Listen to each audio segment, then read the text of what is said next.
Bonjour, aujourd'hui, on reçoit en fait Za et Claude pour Elisabeth et Chloé, deux torréfactrices, un mot qu'on n'entend pas nécessairement très souvent, parce que c'est rare.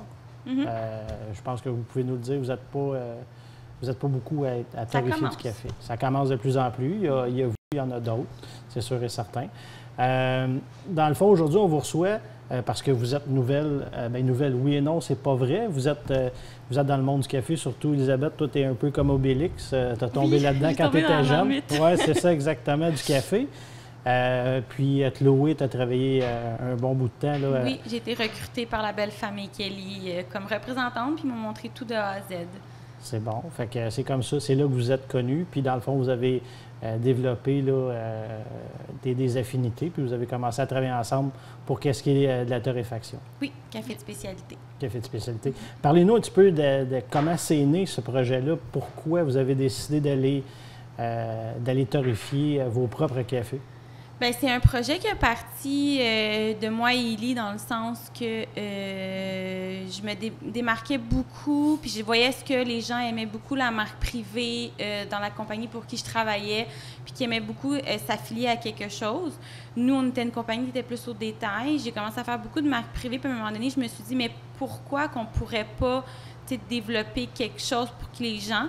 Puis là, à force d'aller dans des conférences, à se faire inviter dans le Third Wave, ces choses-là, bien, on a décidé, puis Élie commençait à torréfier elle-même, on a décidé, mais pourquoi qu'on ne se part pas quelque chose à notre image? C'est un projet qui avait commencé il y a quelques temps. Dû à la pandémie, on a arrêté. Je me suis concentrée dans d'autres activités. Puis finalement, le jour est venu qu'on a fait « OK, on se lance, on a envie, on a les reins assez solides. » Puis on avait fait beaucoup de coping, on s'était amusés. Puis Élie se sentait aussi assez à l'aise de les torréfier. C'est vraiment elle, la chef torréfactrice, là. Ouais. Moi, je suis la petite helper à côté, mais j'apprends. C'est vraiment elle qui fait tout de A à Z sur la torréfaction. Donc, on s'est dit « Go, c'est maintenant ou jamais. » C'est ça. Fait que c'est vraiment aussi pour continuer notre apprentissage dans le monde du café. Et là, on était dans le café commercial. Fait qu'on a beaucoup, beaucoup appris de cette école-là, mais il y avait des choses qui nous plaisaient peut-être un petit peu moins aussi dans le café commercial. On avait envie d'explorer une autre gamme complètement. Fait que... C'est ça, vous avez un peu plus un carcan, j'imagine. Vous avez une ligne plus conductrice dans le commercial. Vous n'avez pas le choix de suivre. C'est difficile de faire changer un gros bateau. C'est le prix, premièrement. C'est la torréfaction. C'est aussi le goût. Là. Mon père, je l'aime beaucoup, mais je donne un Tim Hortons, puis j'y donne le mien. Il fait une critique. C'est pas le même style que le monsieur qui boit de la bière Budweiser, puis le monsieur qui boit de la IPA. C'est pas le même créneau. Puis nous, on se lançait. Elisabeth m'a vraiment... fait découvrir ce monde-là parce que même elle, c'est des années qu'elle achetait toujours des cafés, toujours d'un peu partout. Puis elle m'a appris. Puis là, au début, j'ai fait des grimaces. Puis c'est vraiment un goût que j'ai développé. Puis que maintenant, j'aime ça. Là, puis c'est juste ça que je bois. Là. Des fois, j'ai le goût de mon petit minois, on s'entend. Mais majoritairement, c'est vraiment... Maintenant, c'est nos cafés qu'on boit. Là. Même les cafés des autres aussi. Oui, bien c'est sûr, c'est important de savoir ce que les autres font. Des fois, des nouvelles tendances, des choses comme ça qu'on peut voir, c'est pas juste les tendances, c'est qu'est-ce qu'il y a comme goût dans le monde, là. Oui, bien non, c'est sûr et certain. C'est vrai que chaque partie chaque partie de la planète a ses particularités. Vous aimez travailler avec quel pays d'origine? Est-ce qu'il y en a un qui vous... il y en a tellement. On s'entend pas là-dessus. Ah non? On s'entend pas. Mais toi, qu'est-ce que tu aimes particulièrement? Moi, je suis vraiment Guatemala, Colombien, Brésil. Là, tu viens d'en faire plaisir à deux parce qu'on a un Guatémaltèque qui travaille avec nous puis on a une Colombienne. Moi, je suis vraiment dans ces goûts-là. Puis Élie est vraiment plus Afrique. Deux goûts complètement différents. Ben, c'est pour ça nos deux collections. Effectivement, vous avez chacun vos particularités. Vous avez développé chacun... Avez-vous des cafés communs ou c'est vraiment des cafés séparément que vous avez des... On choisit tous nos cafés ensemble. Okay. C'est sûr que moi, il y en a un que j'aime moins, puis elle le boit tous les jours. C'est le Dangoura, un Éthiopien. Moi, j'ai un petit peu plus de difficulté. Je peux en boire, mais c'est pas quelque chose que je vais te porter à acheter. Mais comme le Pelléaise, qui est un naturel dans sa gamme, que vraiment maintenant, je le bois tout le temps. Puis elle, le Foniclo, qui était quelque chose qui était vraiment ma gamme, beaucoup plus chocolaté, praliné, bien maintenant, on switch un peu, mais c'est juste pour vraiment aider le consommateur. On voulait rejoindre, vu qu'on est tellement deux personnes différentes, mais qui se rejoignent, on voulait juste quand même qu'ils peuvent s'identifier à un des deux. Puis quand on a des nouveaux arrivages, bien, c'est plus facile pour quelqu'un de se diriger. Ah, il est dans la collection ça, c'est ça que j'aime. Donc, mais ça répond quand même à tout le monde, mais il y en a qui aiment mieux un goût que d'autres. La collection ZA, c'est un peu moins classique, c'est un petit peu plus... funky. Vraiment funky, vraiment fruité, parfois... Pas toujours, mais parfois l'acidité un peu plus intense. Un peu plus présente. Oui, c'est ça, un peu plus troisième. Plus comme des tasses plus juteuses, des petites bombes de fruits. Oui, c'est ça. Bien, c'est particulier, il faut aimer ça. Puis ça ne se boit pas nécessairement n'importe comment non plus. C'est pour ça qu'on a mis des indicateurs aussi. Bien, c'est ça, j'ai apprécié, honnêtement. C'est très bien. C'est pas nécessairement tout le monde qui vont l'indiquer de quelle façon le café est le meilleur à boire, mais vous l'avez indiqué sur vos sacs. Puis ça, je pense que c'est quand même une bonne chose. Là. Ça aide les consommateurs. Surtout qu'au début, on ne l'avait pas fait. Puis, nous, en allant à la CAS, on torréfie là. Puis maintenant, il y a un beau mur, un beau café qu'on met tous ceux qui torréfient, mettent tout leur café là. Puis moi, puis Elisabeth, il va presque à toutes les fins de semaine. Moi, j'y étais une fois avec elle, puis on a acheté d'autres compagnies, un pour encourager, puis deux pour goûter, parce qu'on ne peut pas torréfier tous les cafés du monde. Puis il y en a un, à un moment donné, qu'Élie, elle a acheté, elle l'a goûté, experte en Chemex, elle adore ça. Elle était vraiment déçue. Moi, qui est beaucoup plus espresso latte, je le fais, c'était phénoménal, c'était vraiment bon. Mais si on ne l'avait pas essayé d'une autre façon, bien, on aurait étiqueté ce café-là ou ce torréfacteur-là, c'est pas notre type, on n'aime pas. Fait que c'est pour ça qu'après cette réflexion-là, on a décidé de... C'est des suggestions, là. C'est vraiment... Ça ne veut pas dire que tu peux pas le boire d'une autre façon. C'est une suggestion, puis c'est pour ça qu'on se dit, bien, on est mieux d'enligner un peu la clientèle, sinon, bien, il pourrait juste dire, son café, il n'est pas bon, mais c'est parce qu'il ne l'a pas bu de la façon recommandée ou de la bonne façon. Ah, tout à fait. Puis même, nous, on est spécialisé dans les machines à café, mais on le voit, ça aussi. Les gens veulent acheter une machine expresso, mais c'est peut-être pas la machine recommandée pour eux autres. Peut-être que justement au Québec, ça va être mieux, ou à l'Aéropress ou des choses comme ça. Mais les gens souvent connaîtront pas ces techniques d'infusion-là. Fait que vous avez raison, puis vous faites bien de l'indiquer, ça aide le consommateur. Oui, je pense que oui. Oui, tout à fait. Vous nous avez parlé tantôt de, vous autres, vous l'appelez CRS, qui est Canadian Roasting Society. Donc, c'est là que vous torréfiez vos cafés. Vous en avez parlé un petit peu, mais dites-nous un petit peu là, comment ça fonctionne là-bas. C'est quoi votre routine? Vous allez là-bas une fois par semaine? C'est un peu spécial comme concept. En fait, ça ressemble beaucoup à une entreprise communautaire. C'est exactement du coop qui vous aide à partir, parce qu'on en discutait avant l'enregistrement. S'il n'était pas là, la compagnie n'existe pas aujourd'hui. Ça aurait été beaucoup plus difficile. Mais ils aident en fait beaucoup de torréfacteurs à partir dans le monde du café. Puis c'est super convivial en fait comme environnement. Il y a 2 torréfacteurs, un 30 kg, un 12. C'est 2 probates. C'est des équipements qui coûtent vraiment cher, c'est des équipements qui sont très renommés, puis la majorité des gens ne pourraient pas se payer. Fait qu'eux, en fait, investissent dans cet équipement-là, puis ils le mettent à la disposition de tout le monde. Fait que c'est vraiment agréable, on partage beaucoup d'informations. S'il me manque un café, comme ça m'est arrivé, ça fait comme 2 semaines, il me manquait mon brésilien. Puis le petit rush du matin, je m'en allais torréfier, je sais pas trop quoi faire. Finalement, je réalise qu'il y a un torréfacteur là-bas qui utilise le même café que moi. Fait que finalement, je l'appelle, il m'a vendu une poche à son prix de cost. Fait que c'est vraiment ça l'ambiance. C'est comme tout le monde s'aide. Tout le monde s'aide, veut goûter les cafés des autres. Puis c'est pas parce qu'on a le même café que ça goûte la même chose à la fin. On le torréfie différemment, on fait des mélanges différents avec. Fait qu'il y a pas de... Il n'y a pas cet esprit de compétition, en fait, qui est là. La transparence est beaucoup là aussi. Ce qui est moins présent chez les plus gros, parce que puis même si on regarde sur les sacs de café des plus gros producteurs aujourd'hui... Mais c'est en train de changer. Bien, je vous dis oui puis non, parce que nous, on le remarque, parce qu'on tient beaucoup de café ici aussi, mais ça change dans peut-être les gens de votre style de torréfaction, tout ça. Mais les gros, de moins en moins, ils mettent de l'information sur les sacs. Avant, tu avais la provenance du café, tu avais la couleur du café. Là, il y a beaucoup de gens qui ont tout enlevé ça parce qu'ils ont peur de se faire copier le café.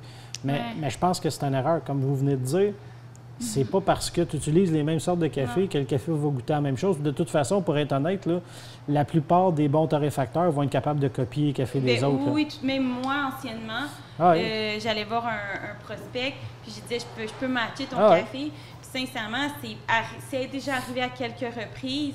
C'est juste parce que je détenais, tu sais, si exemple, il y avait un Burundi, je le détenais pas, je pouvais pas. Mais quand tu vas en Amérique du Sud, des cafés d'Amérique du Sud, bien, un Guatemala et un Mexicain quand tu le mélanges avec d'autres, peut avoir une certaine ressemblance. Un Brésil, il y a tellement de sortes de Brésil ou de Colombien que oui, là, on peut différencier, mais j'arrivais quand même à avoir une similarité presque pareille. C'est ça. Mais c'est ça. C'est un peu plate pour ça. Certains torréfacteurs ont pris cette décision-là, mais c'est au désavantage tout le temps du client, je trouve, parce que souvent aussi, surtout dans les machines automatiques, n'importe quel moulin, quand il y a des torréfactions qui sont trop foncées, vous autres, vous êtes complètement à l'opposé de ça, mais ça peut bloquer les machines. Mais tu brûles ton café, tu enlèves tous tes arômes, Oui, mais il y a deux façons de voir les choses. Oui, le café est brûlé, mais il y a des gens que c'est ce qu'ils vont aimer. Ils vont aller chercher vraiment ces notes-là. Il y a une tendance, si on veut, de ce côté-là. Puis dans la machine automatique, bien, je prends votre café. C'est sûr et certain que dans une machine automatique, c'est ça exactement. Mais puis un café noir, bien, on va être capable d'aller chercher un peu plus de force. C'est un peu la différence, mais ça... mais moi, j'en bois quand même. J'ai tout le temps un bon mi-noir que j'ai besoin le matin. Ma petite recette bio, là. J'en bois encore un petit mi-noir. Pour réveiller. Oui, j'ai besoin. Je ne suis pas dans le pâle à 100 là. Il y a du mi-noir très, très bon. Là. Mais du noir, personnellement, moi... c'est plus difficile. C'est plus difficile, puis surtout que tu peux le remplacer souvent. Tu sais, le grain, c'est une plante. Là. Tu peux pas avoir une plante à l'année ou des gros... Sauf si tu as une énorme culture. Fait que, tu sais, des fois, il faut les changer. Versus que la deuxième vague, qui était Vanout et Starbucks, ces choses-là, ben ils remplaçaient. Fait que plus c'était foncé, ils mettaient 5 origines, ben ça apparaissait pas quand il en manquait un. Nous, quand il n'y en a plus, ben il n'y en a plus. C'est ça. T'sais, là, on a eu une rupture de stock pendant une semaine, on a une nouvelle récolte. On va le goûter la semaine prochaine. C'est le même café, même récolte, même café, même famille qui le fait, mais on se garde une petite gêne pour les étiquettes parce que peut-être qu'il va y avoir... Une petite différence, oui. C'est comme dans le vin, il n'y a pas une année qui est pareille. Les fraises. C'est ça, exactement. Les fraises du Québec. Moi, j'ai tant les fraises du Québec versus les fraises de l'Ontario versus... les fraises de Californie, tout ça. Ça change le goût. C'est toujours un petit peu différent. C'est ça, c'est un arbre, le café, c'est une plante, c'est... Ça, me fait bien d'en parler que pendant l'année, les recettes doivent changer parce que souvent, les gens ne le savent pas, ça. Puis il y a certains torréfacteurs que je nommerai pas qui vont utiliser jusqu'à 7, 8 cafés différents pour justement interchanger ces cafés-là plus facilement pour moins affecter le goût. Quand tu as 7 variétés différentes, bien, tu en changes un septième, ça ne changera pas le goût. Nous, c'est 2 maximum à date. Puis on le sait déjà, le Mystic Za, on est déjà en train... Le nom va rester parce qu'on va avoir chacun nos espressos. C'est une super de bonne base d'Éthiopien et de Brésil. Mais on est déjà en train d'écouler nos stocks de l'Éthiopien, puis on va le changer. Mais ça va rester une base d'Éthiopien et de Brésil. Mais on va aller dans une autre petite région, on est en train de travailler ça. Donc, la transparence est sur l'étiquette. Donc, les notes vont changer. L'origine de l'Éthiopie, si on va le voir, ça va changer un peu. Ce ne sera pas exactement la même région. Le jour et la nuit non plus, ça va se ressembler. Il y a des gens qui ne le verront pas, puis il y a des gens qui vont voir la petite subtilité là, qui change. C'est sûr et certain. J'ai vu dans vos mélanges, vous travaillez avec du Honey Process. C'est un café qui, il y a quelques années, était délaissé, que c'était pas populaire du tout. Puis aujourd'hui, bien... Ils sont tellement bons. Mais il goûte bon aussi, c'est très bon. Nous autres, on a fait un mélange. Là, on a nos aventuriers du café qui est fait avec un Costa Rica Terrazzo, Honey Process. Puis vous aussi, vous travaillez un petit peu avec ça aussi. Pourquoi vous avez choisi ce café-là? Toi, tu aimes la senteur le plus que je peux comprendre, mais pourquoi vous avez décidé de travailler avec ça?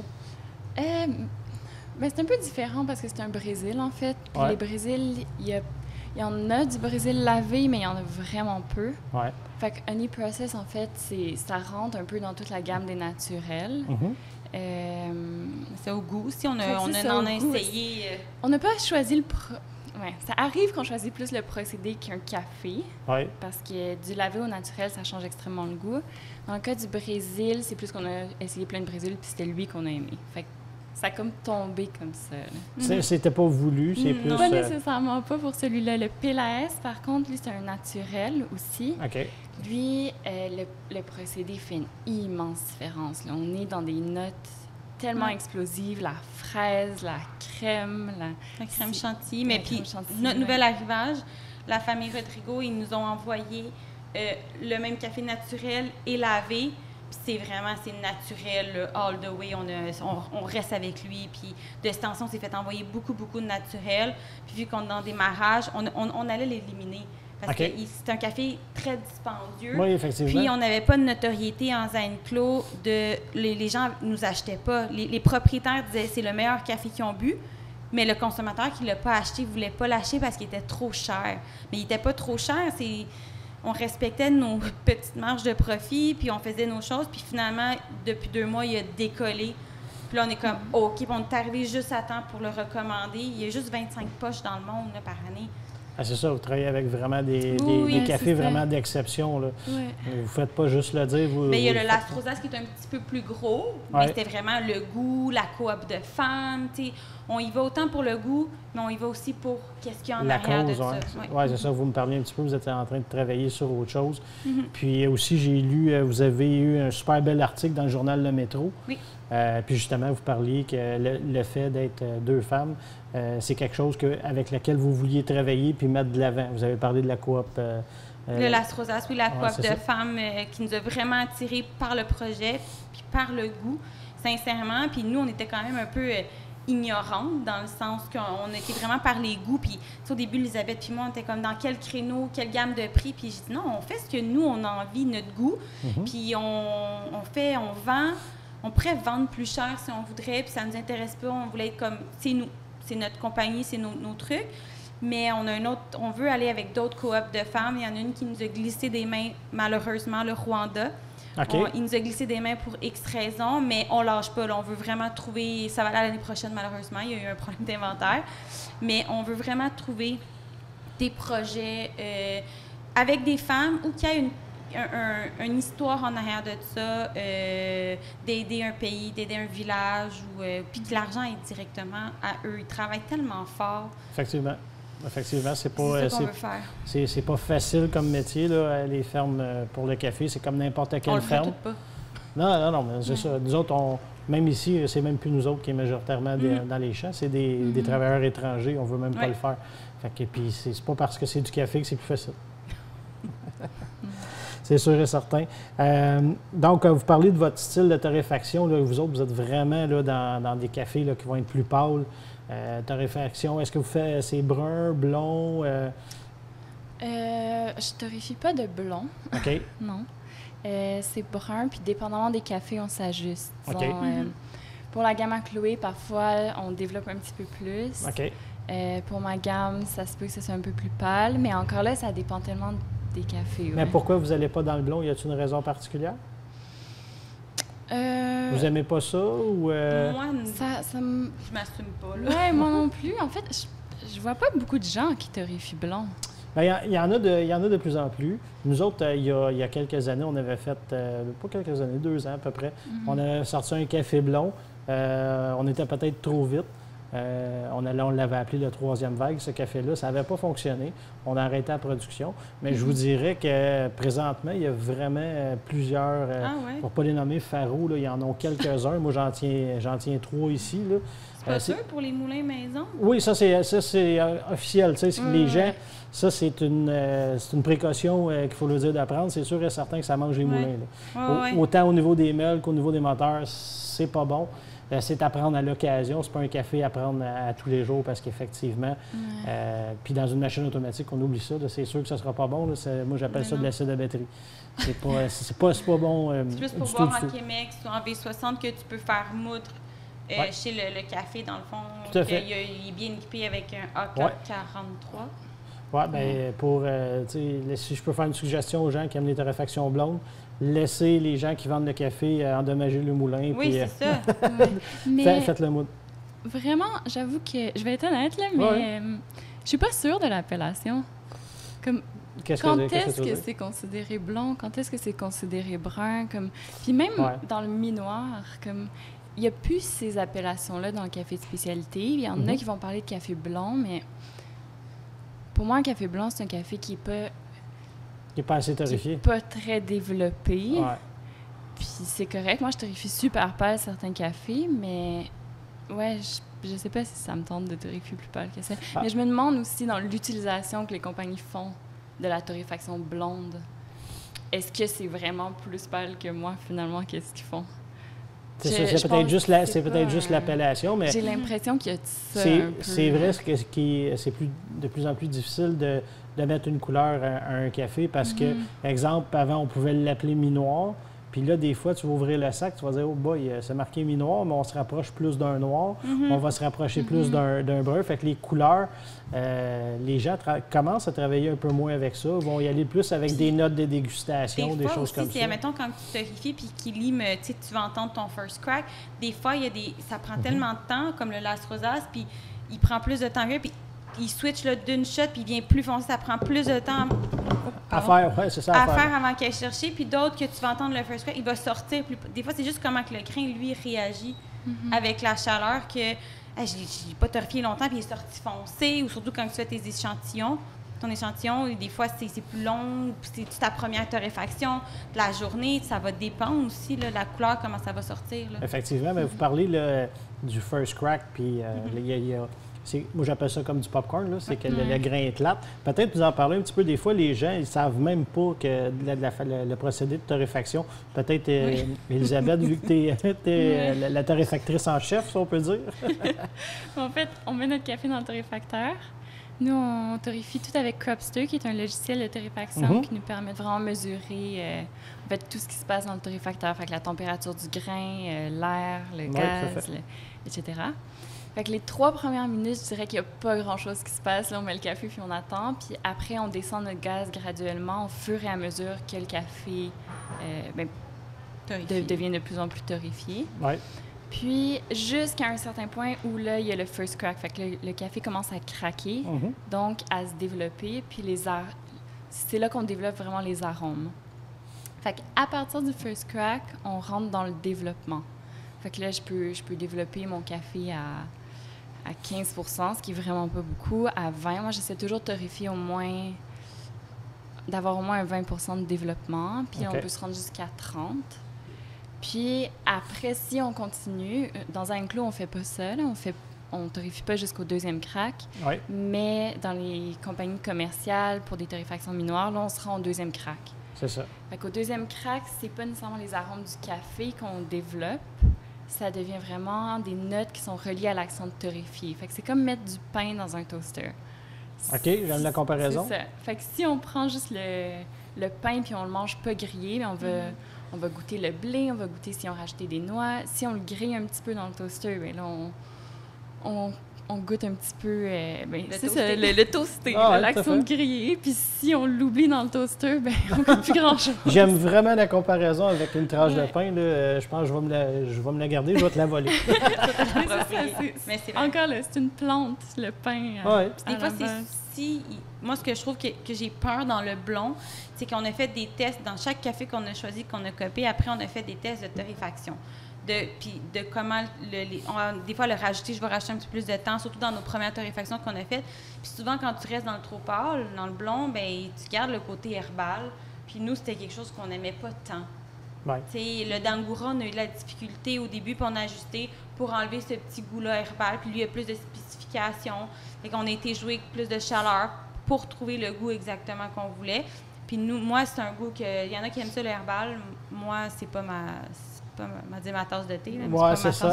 C'est pas ta tasse de café. Non, vraiment pas. Tantôt, vous avez touché brièvement un peu à la période où est-ce que vous avez lancé votre entreprise. Vous l'avez lancée en pleine pandémie. Oui. Pourquoi? Puis pourquoi? Bien, ça a été aussi parce que on avait plus de temps. On a eu plus de temps, Et deuxièmement, moi, je trouvais que c'était une bonne transition de m'en aller du commercial, qui était tout fermé. Oui, qui était beaucoup plus tranquille. Puis de m'en aller plus dans tout le monde a viré en petite boutique. Fait que ça a été vraiment un bon temps, bon timing pour nous de rentrer. Puis surtout que ma mentalité a vraiment changé dans le niveau de café de spécialité. moi, je torréfie, Elisabeth torréfie. Tu sais, moi, je suis l'assistante vraiment, là, mais je vais dans des cafés, puis il y a d'autres compagnies avec qui je vois, que je côtoie, qu'on s'aide, qu'on dit bonjour. Fait que moi, mon approche est vraiment de rentrer sur des tablettes, un espace, puis de pas, je veux pas voler la place, surtout en temps de pandémie. Ouais, Puis deux, c'est que je veux pas, on veut continuer à s'aider, on veut être amis. Donc, si un jour je suis dans le moulin de un, ben c'est parce que c'est le propriétaire lui-même qui a décidé ou les clients ont décidé. Puis, tu sais, moi, souvent, quand on approche, bien, il y a 2 moulins, on devient des torréfacteurs invités.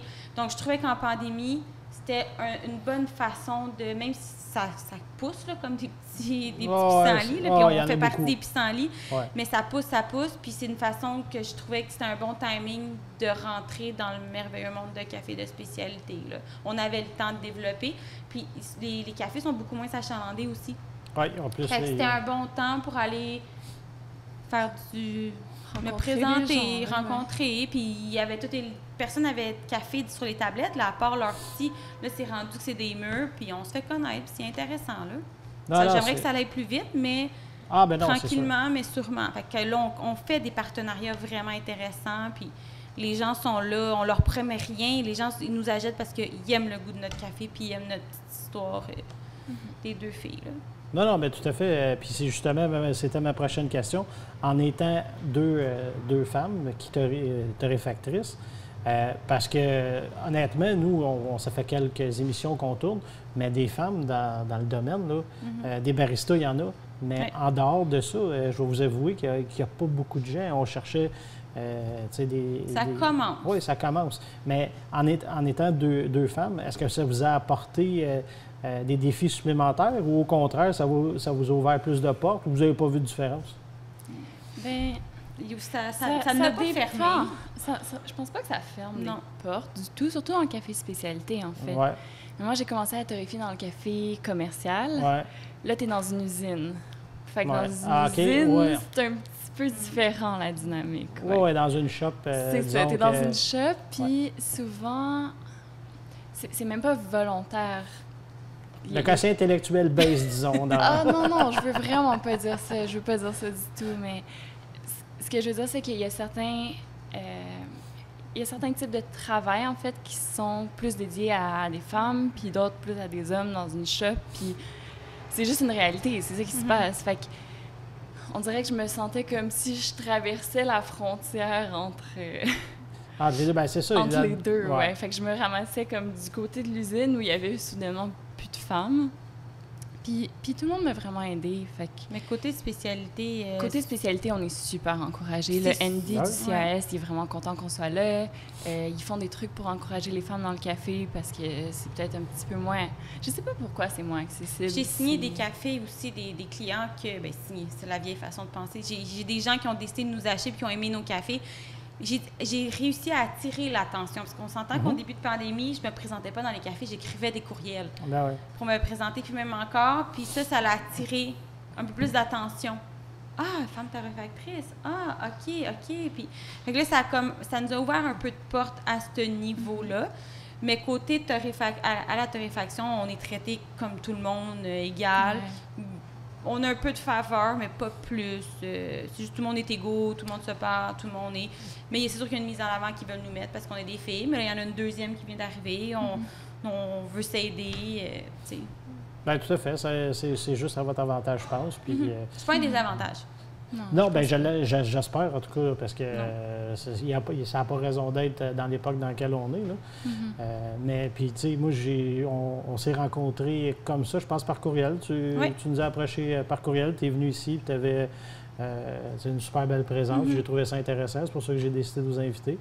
Puis, c'est ça, tu sais, il y a de la place pour tout le monde. Pour tout le monde. Oh, tout le monde. Moi, comme que je dis aux clients, moi, je compare vraiment le café comme de la microbrasserie.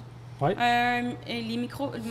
Mon exemple, mon chum, il va jamais boire la même bière, il veut tout le temps tout essayer. Dans le café, Elisabeth, je la vois jamais acheter. Elle a toujours son petit café qu'elle achète toujours, mais elle va essayer. Fait que c'est vraiment, plus qu'il y en a, plus que vous venez une référence, plus qu'il y a de gens qui vont venir, plus que vous allez en vendre. Fait que c'est ça qui est intéressant du café de troisième vague, puis de la façon que c'est fraîchement torréfié. On met des dates, on met plus la date d'expiration, on met la date de torréfaction, mais encore là, il y en a qui veulent le café frais de la semaine. Ouais. C'est une autre réalité qu'il faut enlever aux gens. Tout à fait. Il est tellement meilleur après même 2-3 semaines Je suis content que t'en parles. Là, c'est une autre façon, il faut éduquer les gens. Mais là, ils veulent tout fraîchement torréfier, mais c'est même pas si bon que ça, fraîchement torréfié. Après 10 jours, c'est le meilleur moment pour Tout à fait. 10 à 14 jours, c'est là qu'il va être la meilleure. Sinon, l'extraction en espresso, c'est... Non, en espresso, en n'importe quoi d'autre. Mais même en d'autres choses. Puis présentement, là, il y a énormément de connaisseurs, si on veut, sur les médias sociaux. Là. Il y a beaucoup de gens là, qui s'improvisent. Oui, j'ai remarqué ça. Ils s'achètent une machine à café, puis la semaine d'après, c'est rendu des experts. Juste pour avoir plus de followers. Je peux pas vous dire pourquoi, là, mais puis souvent, je lui dis ça parce beau. que... Oui, peut-être. Ils font des belles photos. Mais je suis super content que tu aies abordé le sujet du... dans le fond, là, du temps de torréfier. Quand le boire après qu'il a été torréfié, parce que c'est quelque chose ici, souvent, que j'essaie de démystifier moi aussi, parce que c'est pas vrai que quand il a été torréfié, il y a quelques jours que le café est bon, il n'a pas fini de dégazer, il n'a pas fini complètement d'atteindre son plein potentiel. C'est encore là, on va revenir au vin, c'est la même chose. C'est ça, puis surtout que nous, en tant que torréfactrice, sincèrement, comment qu'on fonctionne, c'est qu'à tous les lundis, je fais un envoi courriel à mes clients. Coucou, jour de prise de commande, on torréfie demain. C'est toujours tout super bien fait. Nous, on torréfie, on y va à 4,5 kilos, moins la perte, il y a une perte après. Puis on ne torréfie pas d'excédent tant que ça, vraiment pas. Là. Je fais pas des 9 kilos de plus, là, vraiment pas. Fait que nous, on torréfie. Puis qu'est-ce qui est le fun, c'est que quand mes clients, ils sont toujours une semaine d'avance. Donc, il n'y a jamais le problème de j'ai oublié de commander, j'ai plus de café, ils gèrent leur stock. Fait que ça, c'est super le fun pour nous autres. Ils ne manquent jamais de stock. C'est arrivé qu'il y a des clients qui avaient oublié, j'ai des petites quantités, je peux te dépanner, il n'y a pas de problème. Mais même nous, on le dit, nous, on torréfie, on livre très frais pour que le client ait toujours une semaine d'inventaire. Comme ça, on manque de rien, il manque de rien, puis leur café est encore meilleur, puis plus facile aussi à ajuster dans les moulins. Là. Comme une journée comme aujourd'hui, là, quand c'est super humide, si le café est trop frais, c'est pas ajustable. Là. Non, c'est ça. Puis il va avoir plein d'impact aussi si le café est trop frais. C'est sûr et certain dans votre tasse. Là, un café trop frais, là, en machine manuelle expresso, là, du créma, vous allez en avoir pas juste un peu. Là. Fait que des fois, des gens disent « Ah, c'est pas un bon café. » Non, mais avoir ton ratio aussi. Tu mets 18 grammes dans ton portefeuille. Tu vas avoir ton 30 grammes en café après, mais ça te prend... 45 secondes, tu changes complètement le goût du café. Ça m'est arrivé ce matin. C'est trop frais, ça n'a pas marché, tu peux pas. Non, effectivement, ça, c'est des choses importantes, des fois que les gens ne prennent pas en considération, puis qui sont importants, pareil, vraiment importants à considérer. C'est de la science, le café. Vraiment. Pardon? C'est de la science, des fois, il faut vraiment... Oui, de la science, puis un autre mot qui rime aussi, c'est de la patience. Oui. Parce que nous autres, si on le vit souvent, les gens vont s'acheter une machine expresso manuelle. Là, ils s'attendent que demain matin, le café va être bon, pareil comme s'il avait été l'acheter dans un café indépendant. Je viens de m'acheter l'élite. Un matin, j'ai jamais été capable de me faire un espresso. J'avais juste 10 minutes pour me le faire, puis j'ai pas bien pesé mes choses, puis ça... Je voulais pas le boire parce que je savais que ça allait être pas bon, là. Mais il faut vraiment que tu prennes le temps, tu pèses ton café, tu sais, ma balance avant, ma balance avec le liquide. Puis ça, ce matin, je t'ai fait ça tellement vite, ça fait nos poubelles. C'est ça. Bien, ça, c'est une autre façon de faire aussi. Il y en a qui vont travailler avec les ratios, avec une balance, tout ça. Il y en a d'autres qui ne voudront pas travailler avec ça. Ça dépend, là, ça dépend là, de où est-ce que vous en êtes rendu, si vous voulez le faire. On développe, là, on s'est fait montrer vraiment les ratios depuis quelques mois. Moi, j'aime travailler avec ça. C'est sûr, peut-être si j'avais un café, mais dans Zen Clos, j'ai beaucoup de cafés qui fonctionnent avec les ratios. Puis je trouve que c'est une bonne façon de toujours avoir un goût constant. Puis c'est parce que c'est tellement facile à scraper un café. Oui, mais pour travailler avec les ratios, tout ça, il faut avoir une discipline d'en faire. Là, quand on est pressé, c'est pas... Non, puis juste comme d'ouvrir la porte, c'est humide. Des facteurs comme ça, de l'air humide, frais, est-ce qu'il est fraîchement torréfié, pas fraîchement torréfié, ça change, mais moi, j'aime me perfectionner, donc c'est pour ça que je me suis équipée à la maison, puis j'ai tout. Avec une bonne marque, toujours bien. Oui. Quelle élite que tu as à la maison? Je viens d'acheter la Bianca. La Mara. La Mara, OK. La Mara, oui, excusez. Non, on fait de la pub pour eux autres en même temps. La Mara. C'est ça, placement de produit. Oui, Mara avec le moulin de Simonelli. Ah, c'est pas grave, ça. Non, mais ça... non, mais c'est pas grave, ça. Même ici, nous, des fois, on va proposer un produit pour la machine. puis un produit connexe d'une autre compagnie parce qu'on le sait qu'il est meilleur. Bien, l'élite, je trouvais qualité-prix, budget, c'est ce qui me convenait amplement. Là, il y a la Bianca, elle. Moi, la Bianca, là, le de Gagey avec le... Non, ça me rejoignait. Avec la pression, c'était trop pour toi. Elle aime ça, moi, j'aime pas ça. Mais c'est pas chez moi, c'est chez mes parents. Ah, OK. Ouais, moi, j'ai même pas de machine espresso. Je suis juste au Chemex tout le temps. Ben, c'est pas grave, tu profites à faible coût de la machine. Oui, c'est ça. Quand elle est en visite. Oui, c'est ça. Ben, ça, il n'y a pas de problème, il n'y a pas de gêne à avoir, là. Dans le fond, on est rendu pas mal vers la fin de notre épisode. Puis, je vous ai demandé, avant de venir ici, on avait une question, puis là, les deux ont des points d'interrogation dans le visage, là, parce qu'ils ne savent pas quoi répondre. Mais on pose tout le temps la même question à la fin de notre épisode, c'est à savoir, si je vous donne l'occasion présentement de prendre un café avec qui, une personne politique, un artiste, un mentor, avec qui vous prendriez votre café? Moi, ça serait avec Christine Morancy. Qui est? L'humoriste. OK, oui, la comique drôle, là, que là, moi, j'écoute tout le temps ma petite radio, là. Oui, OK. Puis, sincèrement, elle, je pense que le café serait drôle puis serait le fun en tabarouette. Oui, non, effectivement, oui. Il y aurait beaucoup de rire. Oui, non, c'est... Une fille assez exceptionnelle. Oui, elle n'a aucun tabou, puis... non, je pense que ça serait agréable. Elle n'a peur de rien. Peut-être qu'il y en aurait 2 cafés tellement qu'il y aurait de choses à se dire. Pour toi, Elisabeth? Moi, je pense que j'irais avec Louise Le Cavalier. Louise Le Cavalier, qui est une danseuse, en fait, qui a parti sa troupe de danse. OK. Puis, pour vrai, je la connais vraiment pas tant que ça en plus, mais je l'ai vue à quelques entrevues. OK. Ouais, je l'ai vue aussi sur scène, ça fait quelques années. OK. Est-ce que tu es issu du monde de la danse? Non, pas du tout. Non, même pas? Mais moi, j'ai fait un bac en histoire de l'art, mais même ça n'a pas rapport avec ma réponse. Mais t'as beaucoup de côté artistique. J'ai un petit côté artistique, quoi. OK. Ma petite bohème, moi, je suis la petite corporate, tu sais. C'est ça, comme on s'est dit tantôt, vous avez chacun vos forces, puis c'est ça qui fait probablement votre succès, là. Oui, mais c'est ça, j'aime beaucoup son énergie, puis tout ce qu'elle dégage, la façon qu'elle s'exprime, j'ai l'impression que c'est comme... c'est un peu comme une... Je la verrais comme une guide, je pense. OK, bien c'est... Si elle voit l'épisode, tant mieux. Peut-être que tu vas avoir la chance. Peut-être que tu vas avoir la chance de pouvoir discuter avec elle. Mais honnêtement, puis c'est arrivé. Parce que Samuel Huet, qui est un de nos clients ici, qui a fait un podcast avec nous, à la fin de l'émission, comme ça, il dit « moi, j'aimerais ça parler avec Danny Marquis de Brûlerie du Quai. Puis il a communiqué avec lui quelques semaines après. Donc, on pourrait se retrouver à Rouge. Ah, peut-être. À Rouge, là. Son deuxième choix, c'est J du Temple. Je la stoppe. Ah, J du Temple? Oui. Mais à Rouge aussi, pour le 31 mai. C'était trop facile. Tu sais, la machine à café, Saint-Claude à Rouge, on ne sait jamais. Non, on ne le sait pas. On lance ça, comme on dit, dans l'univers, puis on verra. Au moins, il n'y a pas de caméra. Non, oui, il y en a une. Mais c'est ça. On vous verrez, on vous le souhaite. Puis aussi, on va dire que vos cafés, vous allez avoir 2 cafés qui vont être disponibles ici, le Funny Clos puis le Mystic Za, qui vont être disponibles au moment de la diffusion du podcast. Ils vont être disponibles ici. Puis, dans le fond, tout ce que je vous souhaite, c'est une bonne continuité puis du succès, parce que je pense que vous avez tout pour réussir. Bien, merci. Merci d'être passé chez nous.